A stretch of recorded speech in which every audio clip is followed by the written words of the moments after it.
This is a model of HMS Prince of 1670, a 3-decked 100-gun first-rate warship. Prince was one of the finest warships ever built, and this contemporary model, one of the finest ever made.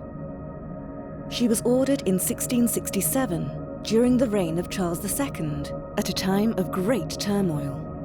It was just 1 year after the Great Fire of London had destroyed much of the country's capital, and 2 years after the Great Plague had killed 1/5 of the city's population. The Dutch had subsequently sailed up the Medway and captured or burned 3 capital ships, 10 ships of the line, and towed away the magnificent Fleet Flagship that bore the King's name, Royal Charles. It was the worst humiliation the Royal Navy had ever experienced. The English were furious, Charles II's pride scalded, and the Navy dangerously weakened. HMS Prince was part of the response. She was built at Chatham by Phineas Pett, the great-nephew of another Phineas Pett, who had built ships for James I and Charles I.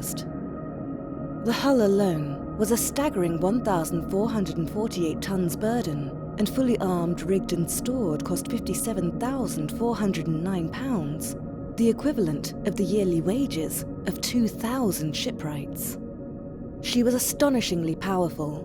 Her main battery could fire massive 7-inch diameter shot from 42-pounder cannon, larger and more powerful guns than the main battery of Nelson's HMS Victory, launched almost a century later.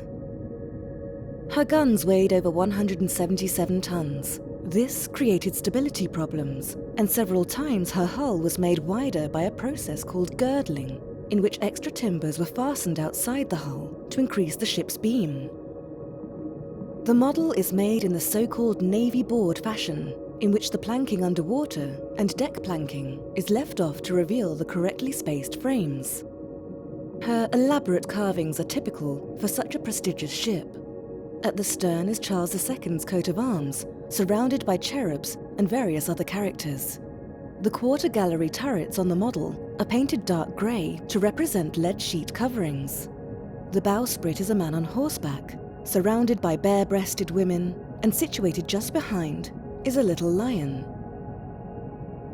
Her link with royalty goes further than just her name and carvings. In the Battle of Sol Bay in 1672, she acted as the flagship for James Duke of York, the King's brother, and the future King James II of England. The bowsprit is offset to starboard in order to miss the stem and foremast, which were both situated on the centre line.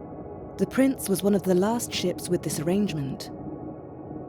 The Prince had 9 anchors weighing a total of more than 15 tons. They could not be made from cast iron like the guns, as they would be too brittle. Instead, they were made from forged iron bars, giving them greater strength. The model has 3 anchors, 2 on the port bow and 1 on the starboard.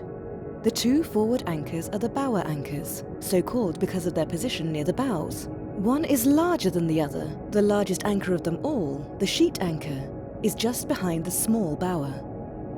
The rigging looks complicated, but followed a standard pattern so that seamen would be familiar with the workings no matter what ship they served in. The model flies the flags of the Admiral of the Fleet, with the Royal Standard at the main, Union Jack at the jackstaff, and red squadron colour at the ensign staff. The model also has a Vice Admiral of the Reds flag at the foremast, and a Rear Admiral of the Reds flag at the mizzen.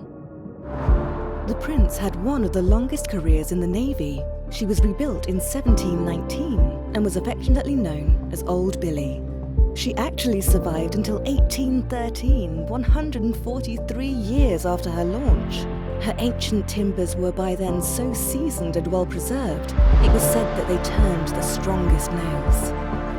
Prince was one of the mightiest and strongest ships in history, right to the very end.